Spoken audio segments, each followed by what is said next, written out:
لا حول ولا قوة إلا بالله. حي على الفلاح.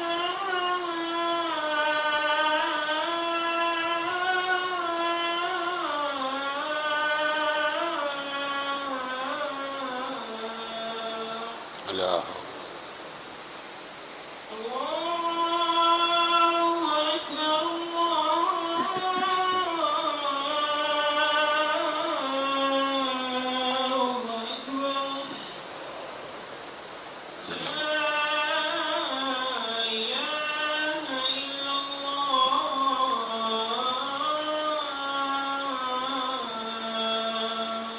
لا إله إلا الله. اللهم رب هذه الدعوة التامة والصلاة القائمة آت محمد الوسيلة اللهم صل على محمد وعلى آل محمد كما صليت على إبراهيم وعلى آل إبراهيم. إن الحمد لله نحمده ونستعينه ونستغفره ونؤمن به ونتوكل عليه ونعوذ بالله من شرور أنفسنا ومن سيئات أعمالنا. من يهده الله فلا مضل له ومن يضلله فلا هادي له واشهد ان لا اله الا الله واشهد ان محمدا عبده ورسوله.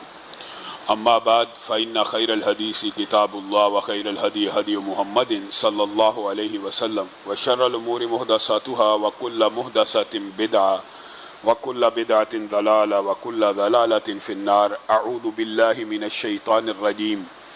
یا ایہا الذین آمنوا اطیعوا اللہ واطیعوا الرسول. تمام قسم کی تعریفات اور حمد و ثنا اللہ مالک الملک کے لیے ہیں جو تمام کائنات کے خالق مالک اور رازق ہیں، جو اپنے بندوں پر بے شمار انعامات کرنے والے ہیں، جو ہمیشہ سے ہیں اور ہمیشہ ہی رہیں گے، نہ جن کی ذات میں کوئی شریک ہے نہ جن کی صفات میں کوئی شریک ہے. حمد و ثنا کے بعد لاکھوں کروڑوں درود و سلام ہوں اس ہستی اقدس و مقدس پر کہ جن کا نام نامی اور اسم گرامی حضرت محمد الرسول اللہ صلی اللہ علیہ وآلہ وسلم ہے، جنہیں تمام کائنات کا ہادی رہنما مقتدی پیشوا رہبر امام بنا کر بھیجا گیا اور جن کے قلب اطہر پر اللہ رب العزت نے اپنی آخری کتاب حمید کو نازل فرمایا. حمد و ثنا اور درود و سلام کے بعد لاکھوں رحمتیں ہوں آپ کے صحابہ پر، تابعین پر، تبع تابعین پر، امت کے ائمہ محدثین پر، مصنفین مفسرین پر، مبلغین پر، داعین پر، خطباء اور واعظین پر کہ جن کی وجہ سے اسلام ٹھیک اور مکمل حالت میں ہم تک پہنچا. معزز سامعین گرامی قدر، مساک مدینہ کی بہت سی شکیں آپ کے سامنے رکھی اور مساک مدینہ کی اکثر شکیں جن کا آج کل کے دور کے ساتھ تعلق بنتا ہے ان کے حوالے سے چند گزارشات کو آپ کے سامنے رکھا. اسی مساک مدینہ میں ایک شک ایسی بھی ہے جو اگر اس مساک کی شک نہ بھی ہو تو یہ مسلمانوں کے لیے جنرل کلی ہے، یعنی یہ لامحالہ بدیہی لازمی امر ہے کہ مساک مدینہ میں اللہ کے رسول اس کو لکھواتے نہ لکھواتے اللہ رب العزت نے مومنین کے ساتھ کلام حمید میں خطاب کرتے ہوئے اس بات کو بیان کر دیا، یا ایھا الذین آمنوا اطیعوا اللہ واطیعوا الرسول. یہ شک تو مومنوں کے لیے تھی. مساک مدینہ میں یہ آپشن یہودیوں کو دی گئی تھی کہ آپ اس ریاست کے فرد ہیں، آپ اگر چاہیں آپ کے مابین کوئی تنازع ہو جائے آپ اپنی کتاب کے ذریعے فیصلہ کر لیں، اور اگر آپ چاہیں تو رسول اللہ صلی اللہ علیہ وسلم کو فیصل بنا لیں. اس آیت کے اندر بھی یہی دو شکیں موجود ہیں. پہلی بات مومنین کے لیے ہے کہ اطیعوا اللہ واطیعوا الرسول واولی الامر منکم فإن تنازعتم فی شیء فردوہ الی اللہ والرسول. یہ بندہ مومن کے لیے بھی اللہ تعالیٰ نے ہمیشہ کے لیے کلیہ بنا دیا. اطاعت کس کی ہونی چاہیے؟ اللہ کی. اطاعت کس کی ہونی چاہیے؟ رسول اللہ کی. اطاعت کس کی ہونی چاہیے؟ اولو الامر کی. اولو الامر سے مراد یہاں پہ ہے جس کو اللہ تعالیٰ تمہارا حاکم بنا دے، جسٹس بنا دے، قاضی بنا دے، کسی محکمے کا سربراہ بنا دے، وہ کوڈ آف کنڈکٹ کوئی ضابطہ اخلاق بنا دے مسلمانوں کے لیے. کوئی گورنر بنا ہے اس نے ضابطہ بنا دیا، کوئی چیف جسٹس بنا اس نے ضابطہ بنا دیا، کوئی صدر وزیر اعظم بنا اس نے ضابطہ بنا دیا، اور وہ ضابطہ اگر قرآن اور سنت سے نہ ٹکرائے اس کی پیروی کرنا بھی، اس کے اوپر عمل کرنا بھی فرض ہو جاتا ہے. مثلا مثال دیتا ہوں, یہ کوئی قرآن حدیث کی بات نہیں ہے کہ گرین لائٹ ہو تو آپ نے گاڑی چلانی ہے, لیکن مسلمان ریاست اور حکمران نے, والی نے, چیف جسٹس نے, حاکم نے ایک کلیہ بنا دیا کہ آپ نے گاڑی تب چلانی ہے اشارے پہ جب گرین لائٹ ہو. اب اس کو ماننا بھی واجب ہے, اب اس کو ماننا بھی فرض ہے. یہ اولو الامر کی ڈیفینیشن ہے کہ اولو الامر کوئی ایسا حکم جاری کرے کہ جس سے قرآن و سنت کی کوئی نص نہ ٹکراتی ہو, اس بات کو ماننا بھی مسلمان امت کے اوپر بھی اور ریاست کے اندر رہنے والے ہر فرد کے اوپر لازم ہو جاتا ہے. لیکن اللہ رب العزت نے کلام پاک میں بھی اور میثاق مدینہ میں بھی اس بات کو واضح کر دیا, فَإِن تَنَازَعْتُمْ فِي شَيْءٍ, اگر اختلاف پڑ جائے گا, اگر آدھے لوگ کہیں گے کہ یہ بات ایسے نہیں ہے قرآن حدیث سے, آدھے کہ قرآن حدیث سے ایسے نہیں ہے, پھر کسی اولو الامر کی, پھر کسی حاکم کی, پھر کسی چیف جسٹس کی بات کو نہیں مانا جائے گا. فَرُدُّوهُ إِلَى اللَّهِ وَالرَّسُولِ, پھر اللہ اور اس کے رسول کی بات کی طرف لوٹ آیا جائے گا. جس گروہ کی بات قرآن اور حدیث سے مطابقت رکھے گی صرف وہی مانی جائے گی. یہ ایک بڑا تفصیلی مضمون ہے اور اس کی بات جزیات کو میں پہلے بھی کئی مرتبہ آپ کے سامنے رکھ چکا ہوں میرے بھائیوں. لیکن ایک بات سمجھنے کی ضرورت ہے, آج ہمارے معاشرے میں اطیع اللہ و اطیع الرسول کا کنسپٹ مسلمانوں میں موجود ہے, دیوبندیوں, بریلویوں, اہل حدیثوں میں, سب میں, اہل سنت میں موجود ہے. لیکن اس کنسپٹ کے ساتھ ایک خامی بھی آ گئی ہے. وہ کیا ہے؟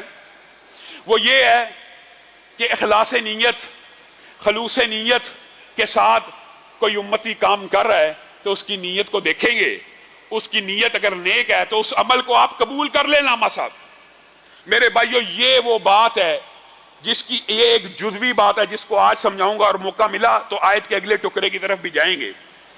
اگر اخلاص اور خلوص, اگر نیت کا درست ہونا دین میں حجت ہو یا شرعی دلیل ہو, تو کائنات میں سب سے افضل گروہ نبیوں کے بعد کون سا ہے؟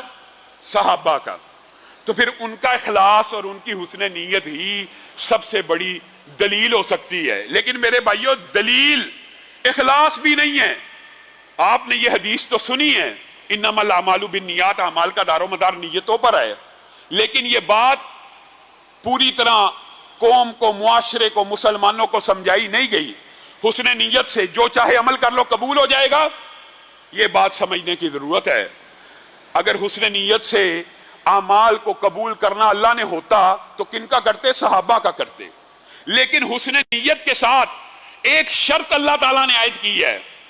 وہ شرط یہ ہے کہ عمل صالح ہو, عمل صالح ہو, پھر حسن نیت مانی جائے گی. اور عمل صالح سے مراد اجماع امت ہے. یہاں پہ مراد قرآن پاک کی آیت میں یہ ہے کہ اس کے اوپر مہر نبوت موجود ہو, اس کے اوپر نبی کریم صلی اللہ علیہ وسلم کی اگر مہر نہیں ہے, کوئی بندہ لاکھ اخلاص سے کوئی نیکی کا عمل کر لے, رسول اللہ نے وہ عمل نہیں کیا, وہ عمل قبول نہیں ہے, وہ رد ہے, وہ مردود ہے.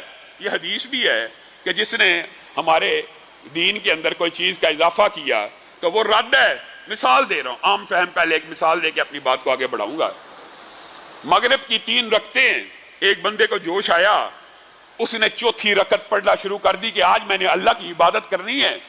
چوتھی رکعت پڑھ لی اور چوتھی رکعت پڑھ کے سلام پھیر دیا. میں آپ سے پوچھتا ہوں, آپ سارے کسی مدرسے سے فارغ تو نہیں ہیں, کیا مغرب کی 3 رکعتوں کی بجائے مغرب کی 4 رکعتیں پڑھنے والا, اس کی یہ چوتھی رکعت قبول ہوگی؟ کیا اس چوتھی رکعت کے پڑھ لینے کی وجہ سے اس کی پچھلی 3 رکعتیں قبول ہوں گی؟ گویا ایسا عمل جس کے اوپر مہر نبوت موجود نہ ہو, جتنی مرضی خلوص نیت سے کر لیا جائے, اگر اس کے اوپر رسول اللہ کی مہر موجود نہیں تو وہ اضافی عمل صرف مردود نہیں ہوتا بلکہ وہ اصل عمل کو بھی باطل کر دیتا ہے. اور اس کی مثال آپ کے سامنے رکھ دی. چوتھی رکعت پڑھ کے سلام پھیرنے والے کی صرف چوتھی رکعت مردود نہیں ہے بلکہ پوری کی پوری ساری کی ساری رکعتیں باطل ہو گئی ہیں, کیونکہ اس نے رسول اللہ کے مطابق عمل نہیں کیا. میرے بھائیوں, یہ جو شک ہے اگر مسلمانوں کو سمجھ آ جائے تو یقین مانیے بہت سے اختلافات حل ہو جائیں. آپ نے عمومی طور پہ معاشرے میں یہی بات سنی ہوگی, یار نیت نیک ہے, نیت نیک ہے, کرنے دو, تمہیں کیا قرآن ہی تو پڑھ رہے ہیں, تمہیں کیا اکٹھے بیٹھ کے کل 40واں 46 نیکی کا کام ہی تو کر رہے ہیں, تمہیں کیا اعتراض ہے, نیت صاف ہے. کائنات کے اندر نبیوں کے بعد وہ صحابہ جن کے بارے میں اللہ رب العزت نے قرآن پاک کو تعریفیں کر کر کے بھر دیا اور ہر بندے کو جنتی کا خطاب دے دیا، ان میں سے 3 رسول اللہ صلی اللہ علیہ وسلم کے گھر پہ آئے اور آ کے امہات المومنین سے پوچھنے لگے اللہ کے رسول کی عبادت کیسی ہے؟ امہات المومنین بیان کرنے لگی ایسی ایسی ہے۔ آپ کے روزے کیسے ہیں؟ ایسے ایسے ہیں۔ آپ کے روزمرہ کے معمولات کیسے ہیں؟ ایسے ایسے ہیں۔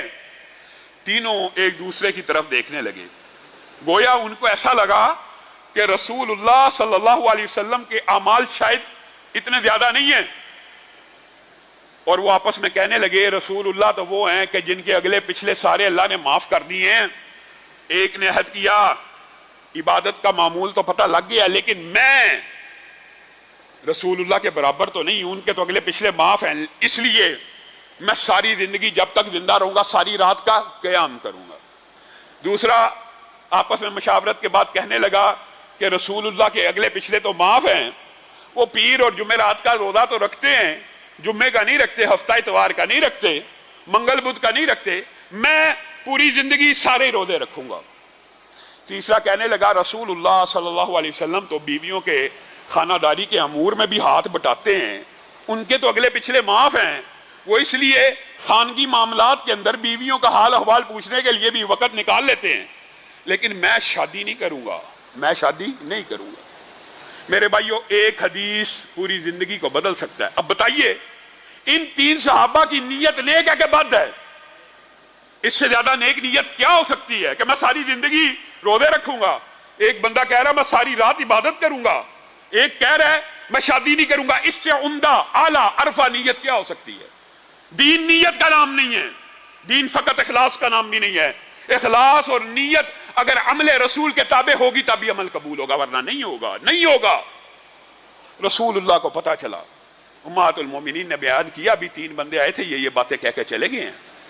اچھا یہ رسول اللہ صلی اللہ علیہ وسلم نے ان کو بلا لیا، انتم الذین قلتم قضا و قضا، کیا تم نے یہ باتیں کی ہیں؟ جی اللہ کے رسول ہم نے یہ باتیں کی ہیں۔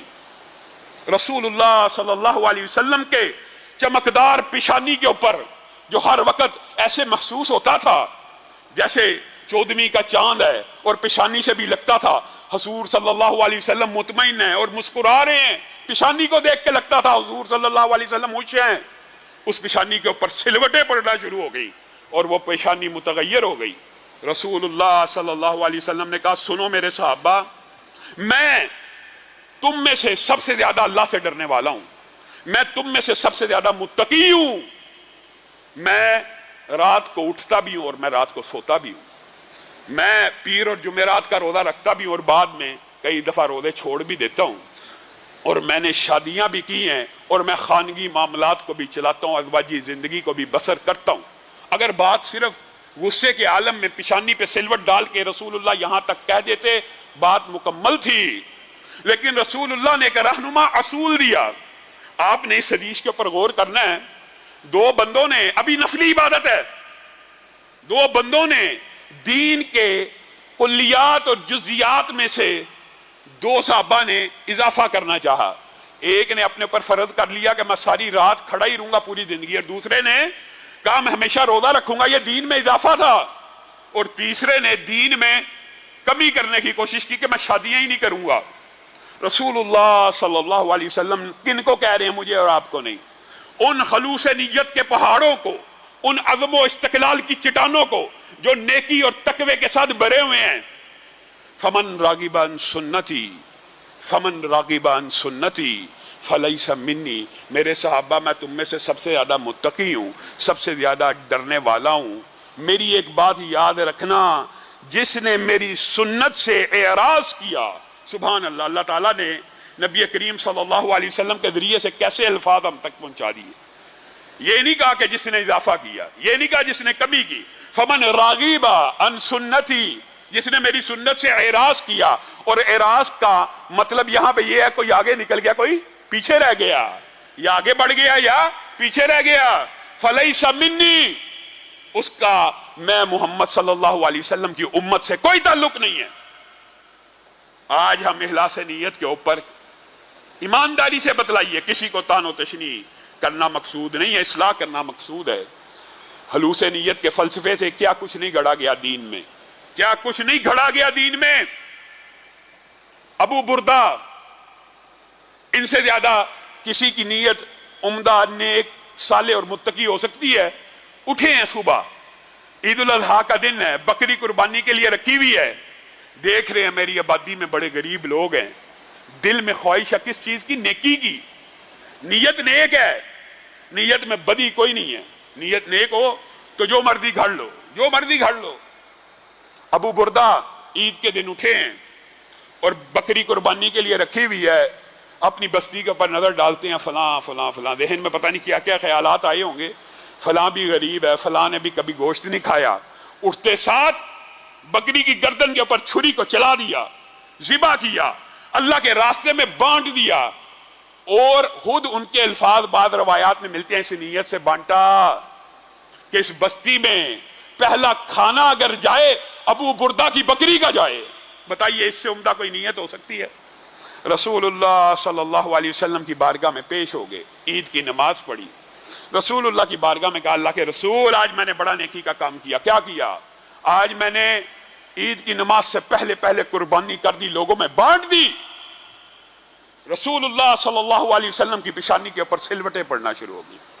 کہا ابو بردہ اگر قربانی کا ثواب حاصل کرنا چاہتا ہے تو دوبارہ قربانی کر، یہ جو تو نے بانٹا ہے یہ صدقہ تو ہو سکتا ہے، لیکن چونکہ اس عمل کے اوپر میں محمد کی مہر موجود نہیں ہے صلی اللہ علیہ وسلم، یہ تیری قربانی نہیں ہو سکتی۔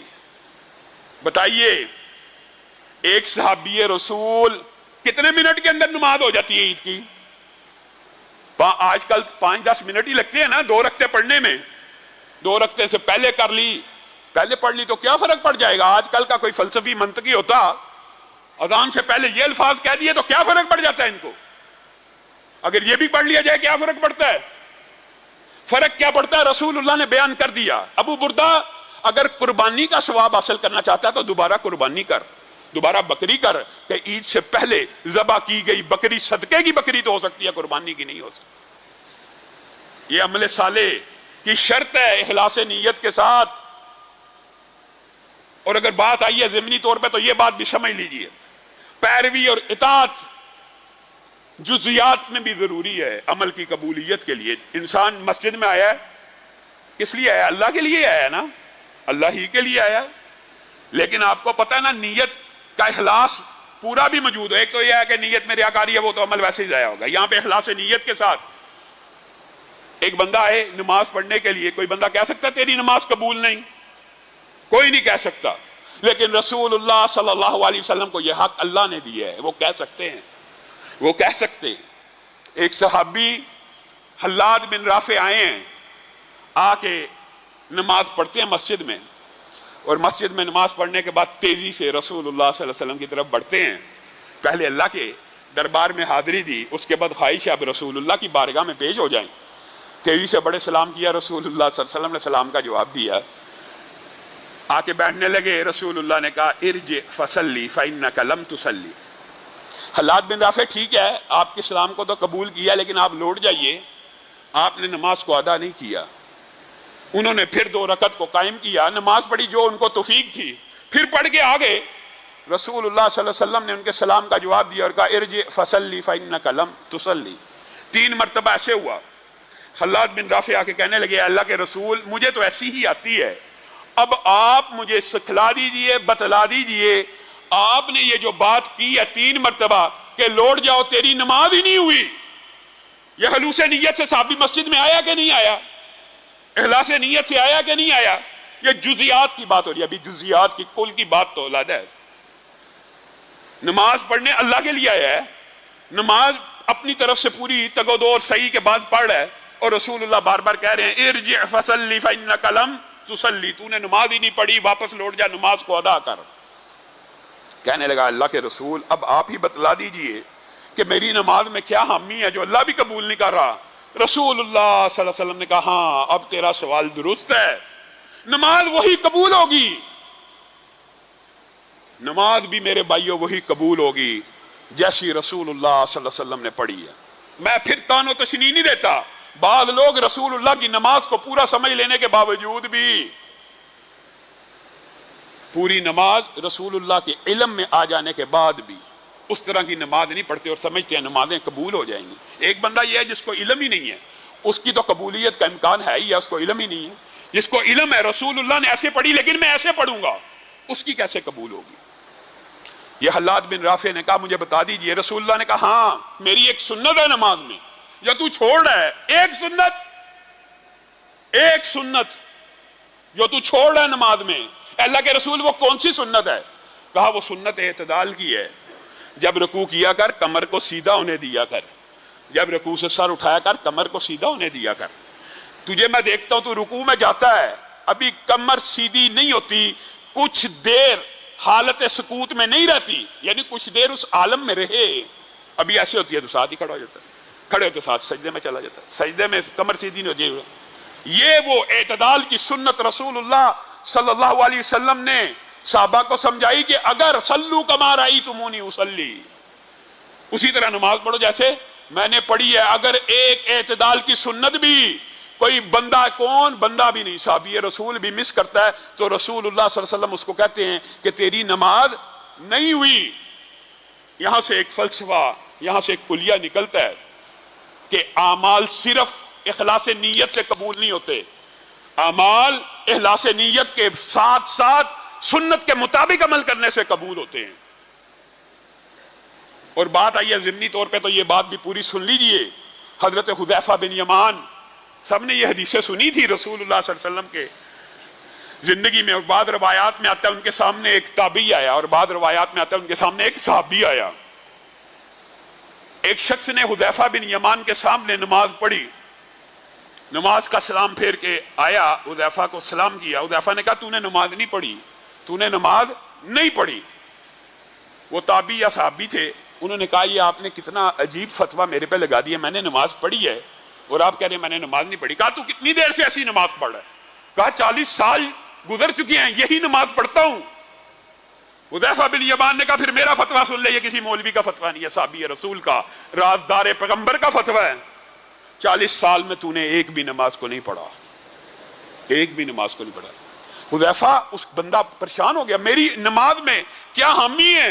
حضرت حذیفہ نے سارا واقعہ سنایا اور کہا اعتدال کی سنت کو چھوڑتا ہے، تیز تیز پڑھتا ہے، کمر سیدھی نہیں ہوتی، سر اٹھا لیتا ہے۔ یہ 40 سال خلوص نیت سے نماز پڑھنے والا اگر ایک سنت کو چھوڑ کے پڑھ رہا ہے، حذیفہ بن یمان کہہ رہے ہیں تو نے 40 سال میں ایک بھی نہیں پڑھی، اور دوسری طرف آپ نے حدیث سنی ہے، سبحان اللہ۔ ایک عام بندہ بھی وضو کر کے کیسے جیسے رسول اللہ نے بنایا وضو ویسے وضو کرے اور مسجد میں آئے اور 2 رکعت نماز کو ادا کرے۔ یہ 40 برس نمازیں پڑھتے رہے، ان کے اوپر حذیفہ بن یمان نے یہ حکم لگایا، اور دوسری طرف رسول اللہ کا حکم کتنا آسان ہے، صرف 2 رکعت ویسے پڑھے جیسے میں محمد صلی اللہ علیہ وسلم نے پڑھی، ایسے ہو جائے گا جیسے آج ماں کے پیٹ سے پیدا ہوا ہے۔ یہ سنت کی اہمیت ہے کہ نہیں؟ صرف 2 رکعت، صرف وضو اس طرح کرنا جیسے رسول اللہ نے کیا، انسان پاک صاف ہو جاتا ہے۔ اس کا مطلب ہے اخلاص نیت کے ساتھ اطیعوا اللہ و اطیعوا الرسول، رسول اللہ کی اطاعت کے بغیر آپ جو جی چاہے سوچ لیں میں عمل صالح کر رہا ہوں، میں عمل نیک کر رہا ہوں، اخلاص نیت کی وجہ ہے قبول ہو جائے گا، نہیں ہوگا جب تک اس کے اوپر مہر نبوت موجود نہیں ہوگی۔ اور رسول اللہ صلی اللہ علیہ وسلم اپنی زندگی کے اندر، یہ صرف مساق مدینہ کی بات نہیں ہے، جن چیزوں پہ ناراض ہوئے ہیں، آپ نے یہ کبھی غور کیا رسول اللہ صلی اللہ علیہ وسلم نے کہ زندگی میں ناراضگی کے یا غصے کے کتنے کم واقعات ہیں، لیکن جب بھی ہوئے ہیں اسی سنت کو چھوڑنے کی وجہ سے اور اسی اطاعت اور پیروی میں ہلکی پھلکی تبدیلی کی وجہ سے ناراض ہوئے ہیں، ورنہ نہیں ہوئے۔ حضرت عمر کتنے جلیل القدر ہیں جن کو محدث کہا گیا، محدث نہیں محدث، محدث کا مطلب یہ ہوتا ہے صاحب الہام۔ رسول اللہ صلی اللہ علیہ وسلم نے کہا سابقہ امتوں میں نبیوں کے بعد بھی کچھ لوگ ایسے ہوا کرتے ہیں جن کا ویژن اتنا کلیئر ہوتا تھا کہ جو بات کہتے تھے وہ ہو جاتی تھی۔ اگر میری امت میں کوئی ایسا ہے تو عمر ہیں، جو بات کہتے ہیں اللہ آیتیں بن کے نازل کروا دیتا ہے، آیتیں بنا کے نازل کر دیتا ہے۔ یہ عمر ایک مرتبہ تورات کا ایک صفحہ لے کے رسول اللہ صلی اللہ علیہ وسلم کی بارگاہ میں حاضر ہو گئے۔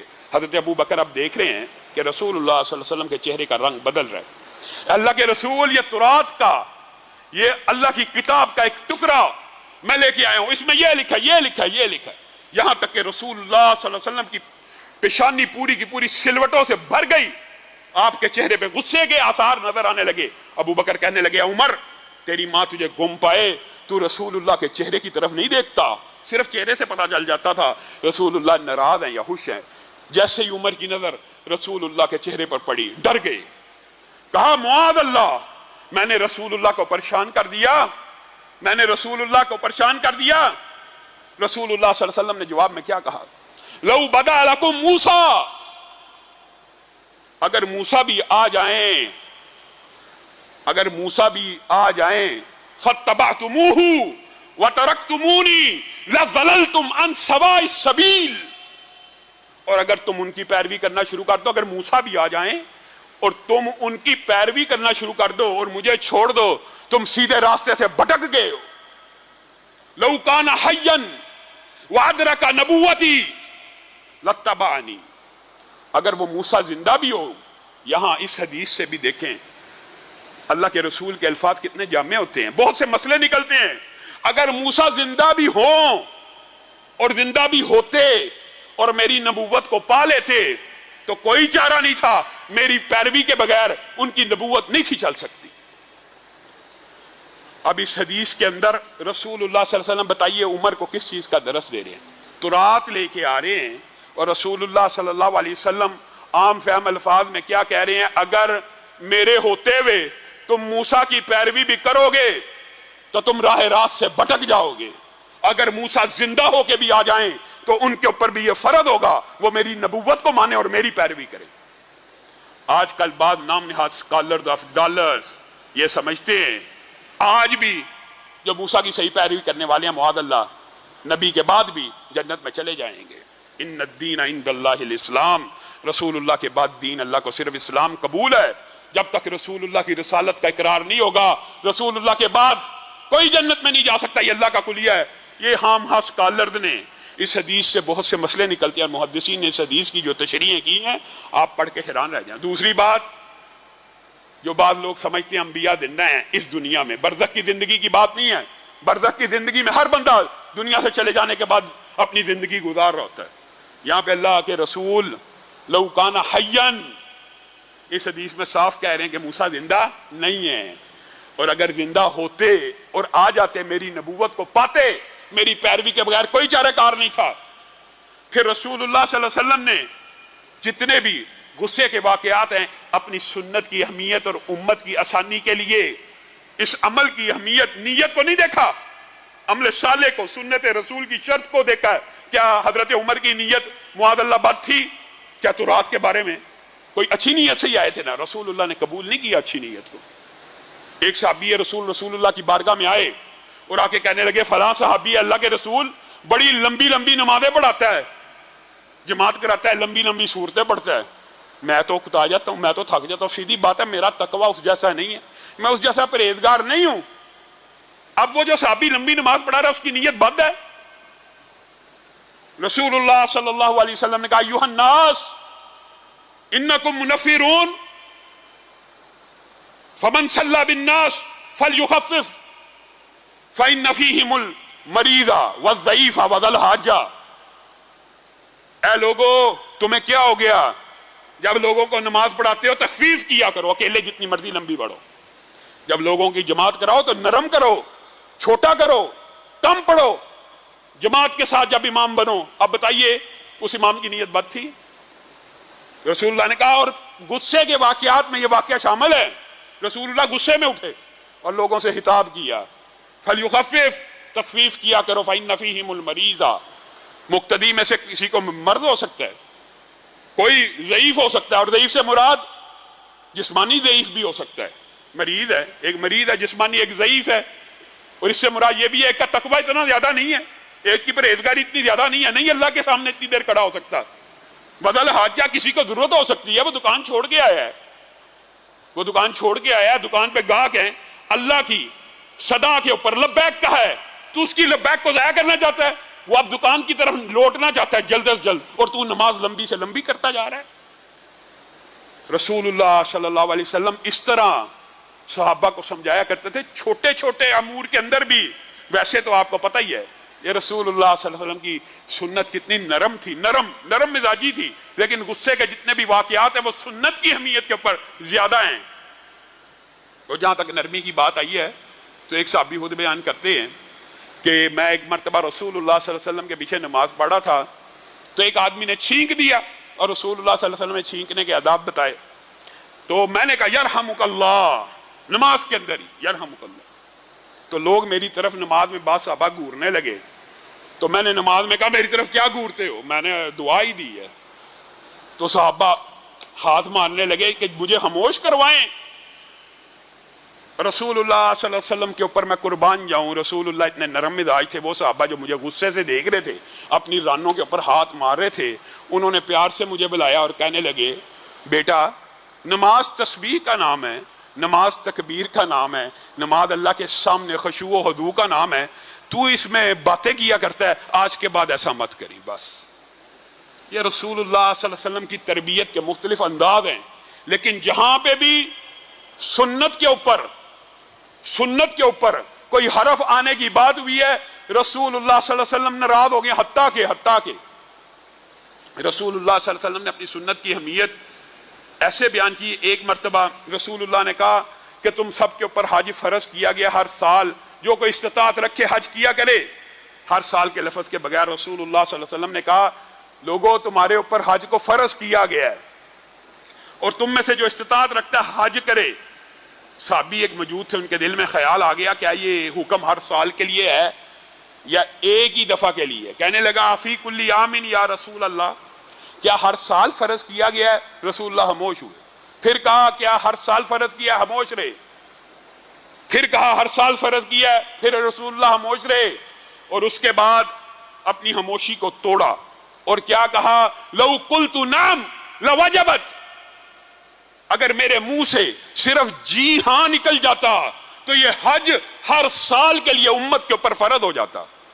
ایسے سوال مت کیا کرو, ایسے سوال مت کیا کرو, ایسے سوال مت کیا کرو. اور یہ قرآن پاک کی بھی آیت موجود ہے ان تبد لکم تسؤکم, کہ جب قرآن نازل ہو رہا ہو تو ایسے سوال مت کرو کہ اگر اللہ تعالیٰ ان کے جواب دے دے تو تمہیں برا لگے. اور رسول اللہ صلی اللہ علیہ وسلم نے غصے میں یہ کلیہ بھی بیان کیا, مسلمانوں میں سے سب سے بڑا مجرم وہ ہے, رسول اللہ صلی اللہ علیہ وسلم نے کہا ہے مسلمانوں میں سے سب سے بڑا مجرم وہ ہے کہ کوئی ایسا سوال اٹھائے جان بوجھ کے یا کم علمی میں, یعنی مشکلات ہیں, متشابہات ہیں, جان بوجھ کے سوال پہ سوال اٹھا رہا ہے, نیت عمل کرنے کی نہیں ہے, نیت چاہے علم حاصل کرنے کی ہے لیکن بغیر وجہ سے سوال اٹھا رہا ہے. بدترین مسلمانوں میں مجرم وہ ہے جو ایسا سوال اٹھائے کہ جس کی وجہ سے جو چیزیں حلال ہوں ان میں سے کوئی چیز حرام کر دی جائے. سوال اٹھانے سے, بار بار سوال اٹھانے سے. سورہ بقرہ کے اندر آپ نے یہودیوں کا یہ پورا قصہ سنا ہے. محدثین مفسرین نے لغو سوالوں سے جو منع کیا ہے کہ خود بہت سوال کرتے جاتے تو اللہ تعالیٰ ایک ایک چیز حرام کرتا جاتا. محدود سے محدود انہوں نے خود کیا. گائے کا رنگ کیسا ہو, کیسی ہو, یہ خود بہت کیا. تو رسول اللہ صلی اللہ علیہ وسلم نے بھی یہی کہا کہ مسلمانوں میں سے بڑا مجرم وہ ہے جو ایسے سوالوں کو اٹھائے کہ جس کی وجہ سے کوئی چیز حرام کر دی جائے. اور رسول اللہ صلی اللہ علیہ وسلم نے اسی لیے صحابہ کے اوپر ایک موقع کے اوپر غصہ کیا تھا کہ بے جا آپس میں جب تقدیر کے باب میں ایک صحابی سوال کرتا, دوسرا جواب دیتا, دوسرا سوال کرتا, ایک صحابی جواب دیتا, رسول اللہ صلی اللہ علیہ وسلم اچانک اس مجلس میں آ گئے, آپ کے چہرے کا رنگ بدل گیا. کیا تمہیں اس لیے پیدا کیا گیا ہے؟ تمہیں اپنی خلقت کا, اپنی تخلیق کا مقصد نہیں پتا؟ مقصد تخلیق تو عبادت ہے, اللہ کو خوش کرنا ہے. کس بحث میں پڑھے ہو؟ تقدیر کی بحث میں پڑھتے ہو. کیا اللہ کی آیات کے اوپر ایمان نہیں لے کے آئے؟ ایک دوسرے کے سامنے آیتوں کو پیش کر رہے ہو گویا رسول اللہ صلی اللہ علیہ وسلم نے صحابہ کو اس طرح کی بے جا سوالات سے بھی منع فرمایا. اللہ رب العزت جو کہا گیا ہے, جو سنا گیا اس کو سمجھنے کی توفیق عنایت سے.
إن الحمد لله نحمده ونستعينه ونستغفره ونؤمن به ونتوكل عليه ونعوذ بالله من شرور أنفسنا ومن سيئات أعمالنا من يهده الله فلا مضل له ومن يضلله فلا هادي له وأشهد أن لا إله إلا الله وأشهد أن محمدا عبده ورسوله أما بعد فإن خير الحديث كتاب الله وخير الهدي هدي محمد صلى الله عليه وسلم وشر الأمور محدثاتها وكل محدثة بدعة وكل بدعة ضلالة وكل ضلالة في النار.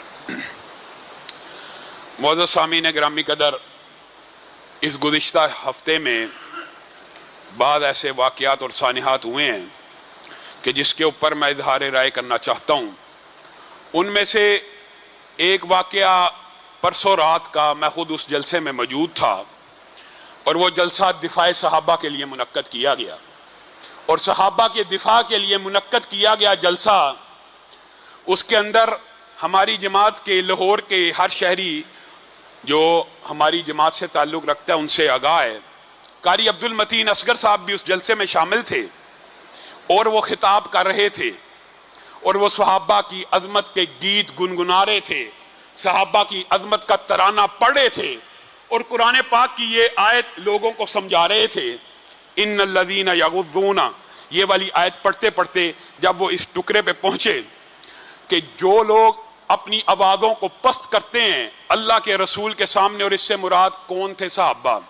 جب قرآن پاک میں یہ آیت اتری تھی کہ اپنی آوازوں کو رسول اللہ کی آوازوں سے بلند نہ کیا کرو، تو حضرت ابو بکر و عمر و عثمان اور صحابہ ڈر گئے.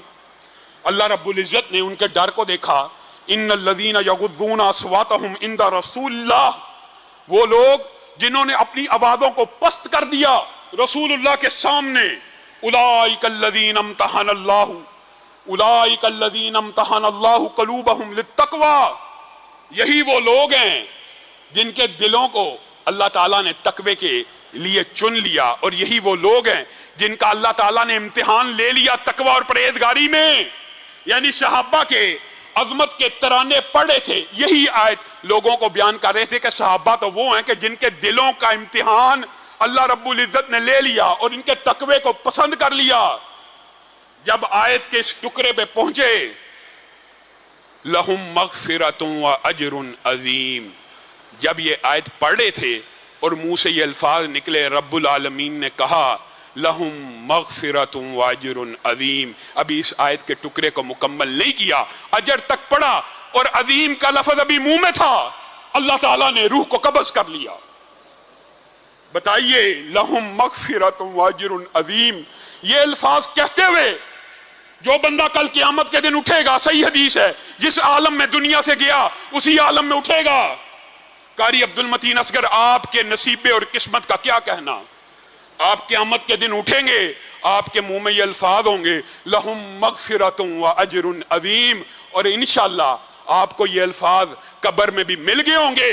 اللہ تعالیٰ نے آپ کی مغفرت کا پروانہ جاری کر دیا ہوگا. کل قیامت کے دن عرب لوگ قاری صاحب کو اس عالم میں اٹھتا ہوا دیکھیں گے کہ صحابہ کی عظمت کا گیت گا رہے ہیں. بتائیے کتنا خوش نصیب انسان ہے، کتنی خوش نصیب مجلس میں، کتنی عظیم الشان مشن کے لیے منعقد کی گئی مجلس کے اندر صحابہ کی عظمت کے ترانے گاتا ہوا اس دنیا سے چلا گیا، اور منہ پہ الفاظ بھی ہیں تو قرآن پاک کی آیات کے ہیں. اللہ تعالیٰ ان کی ہر خطا کو معاف فرمائے. انا للہ و انا الیہ راجعون. یہ وہ عظیم انسان ہیں میرے بھائیو. عظیم موت عظیم زندگی سے ملتی ہے. آپ یہ سمجھتے ہیں بعض لوگوں کو مل جاتی ہے عظیم موت کم سٹرگل اور محنت کے ساتھ، لیکن ساری دنیا اور لاہور کا ہر باسی قاری عبد المتین اصغر جیسے ولی اللہ کو جانتا ہے. کون سا شاد باغ کا علاقہ، کون سا تاج پورے کا علاقہ، کون سا اندرون شہر کا علاقہ ان سے واقف نہیں ہے. چوک چوک، گلی گلی، ہر محلے کے اندر جس بندے نے تبلیغ دین کی ہو، اللہ کی آیات کو پڑھ کر توحید کا بوٹا لگایا ہو، پھر یہ عظیم الشان زندگی ہی عظیم الشان موت کی نوید بنتی ہے۔ یہ عظیم الشان موت پوری دنیا نے دیکھ لی۔ صحابہ کی عظمت کے ترانے گانے والے، اللہ رب العزت سے دعا ہے اللہ تعالی ہمیں بھی سجدے میں، ہمیں بھی قرآن سناتے ہوئے، ہمیں بھی شہادت کی موت نصیب کرے۔ اللہ کی قسم قاری صاحب خوش نصیب ہے، اور انشاءاللہ ابھی جمعے کے بعد جو ساتھی ان کی نماز جنازہ میں شرکت نہیں کر سکے ان کی غائبانہ نماز جنازہ بھی ہوگی۔ لیکن اس کے ساتھ ساتھ دو عظیم اور ہستیوں کا ذکر کرنا چاہتا ہوں۔ ایک ہمارے رفیق سفر، بلکہ اگر کہا جائے ختم نبوت کے سالار اعظم، مولانا اللہ وسایا کا جوان بیٹا بھی دنیا سے چلا گیا۔ بتائیے اولادیں بعض اوقات انسان اس لیے جوان کر رہا ہوتا ہے کہ ہمارے چارپائی کو کندھا دیں گی، لیکن کئی مرتبہ ایسا بھی ہوتا ہے کہ بوڑھوں کو، جوان لوگوں کو کندھا دینا پڑ جاتا ہے۔ ابھی گزشتہ دنوں حافظ ادریس صاحب کے بیٹے فوت ہوئے جماعت اسلامی والوں کو، وہ بھی جوان تھے، وہ صبر و استقامت کا پہاڑ بنے رہے۔ اللہ تعالیٰ مولانا اللہ وسایا بھی صبر و استقامت کا پہاڑ بنے رہے، اور ان کے بیٹے کی اللہ تعالیٰ مغفرت کرے۔ ہم ان سے بھی اظہار تعزیت کرتے ہیں۔ اور دوسری عظیم شخصیت، تیسری عظیم شخصیت جو گزشتہ دنوں میں دنیا سے چلی گئی، وہ سید علی گیلانی ہے۔ اور سید علی گیلانی کون ہے؟ کوئی پاکستانی آج ادھر بیٹھا ہوا یا پوری دنیا کے اندر کوئی پاکستانی بیٹھا ہوا یہ کہہ سکتا ہے سید علی گیلانی پاکستانی نہیں ہے؟ اللہ کی قسم کسی میں جرت نہیں ہے وہ کہہ سکے۔ یہ وہی سید علی گیلانی ہے جو ہندوستان کے مطابق، موجودہ ہندوستان، ہمارے مطابق تو وہ پاکستان ہی ہے، موجودہ ہندوستان کے اندر فوج کی سنگینوں اور نالیوں کے سامنے ہزاروں افراد کے مجمع میں اس قوم کو کیا عظیم نعرہ دے کے گیا، ہم پاکستانی ہیں، پاکستان ہمارا ہے۔ یہ اس کا نعرہ ہندوؤں کے قلب کے اوپر آج بھی زخم کی طرح ہے۔ ہم پاکستانی ہیں، پاکستان ہمارا ہے۔ ہزاروں لوگوں کی موجودگی میں بندوقوں کے سائے تلے یہ نعرے لگانا آسان نہیں ہوتا۔ اور جب اس نے اس نعرے کو بلند کیا، دنیا سے چلا گیا۔ بتائیے یہ حریت فکر والے لوگ آج اس کو جرت اور ہمت کا استعارہ مانا جائے گا۔ یہ دنیا سے جب اٹھ گئے ہیں، جو رکے تو کوہ گراں تھے ہم، جو چلے تو جاں سے گزر گئے، رہے یار ہم نے قدم قدم تجھے یادگار بنا دیا۔ اس کی میت سے، اس کی لاش سے وہ ہندوستانی ڈر رہے ہیں۔ یہ حریت فکر ہوتی ہے۔ مجاہدین کی لاشوں کو بھی جو ہم ماضی میں پڑھتے آئے تھے نا، کفار ان کی لاشوں سے بھی کپ کپا رہے ہوتے تھے، ان کی لاشوں کو بھی دفن کر کے سلوٹ مار رہے ہوتے تھے۔ یہ وہ علی گیلانی ہے جس کے بارے میں اعلان ہوا اس کی لاش کو رات کی تاریکی میں دفن کر دیا جائے، کوئی اور رشتہ دار قریب نہ، صبح تک بھی اس کی میت کو باہر نہ رکھنا۔ وہ میت کے انقلاب سے ڈر رہے ہیں۔ علی گیلانی، آپ دنیا سے چلے گئے، آپ فوت ہو گئے، لیکن آپ کا دیا ہوا نعرہ زندہ ہے۔ آپ سو گئے، لیکن آپ کے دکھائے ہوئے خواب ہر کشمیری کی آنکھ میں آج زندہ ہیں اور جاگ رہے ہیں۔ آپ کے جانے سے کشمیر کی یہ تحریک مدم نہیں پڑے گی، اور انشاءاللہ ہم آپ کے روحانی بیٹے اس تحریک کو مدم نہیں ہونے دیں گے۔ کشمیر کل بھی پاکستان کا حصہ تھا، آئندہ بھی پاکستان کا حصہ رہے گا، اور آپ کا یہ نعرہ، ہم آپ کے مقروض ہیں، ہم آپ کے مقروض ہیں، ہر پاکستانی ان کا مقروض ہے۔ ہم پاکستانی ہیں، پاکستان ہمارا، یہ جو نعرہ آپ نے دیا، یہی وجہ ہے آج پاکستان کی ہر مسجد میں آپ کا غائبانہ نماز جنازہ ادا کیا جائے گا، اور انشاءاللہ اس مرکز کے اندر بھی ان تینوں وفایات کے اوپر غائبانہ نماز جنازہ کو ادا کیا جائے گا۔ سبحان ربک رب العزت عما یصفون وسلام علی المرسلین والحمد للہ رب العالمین۔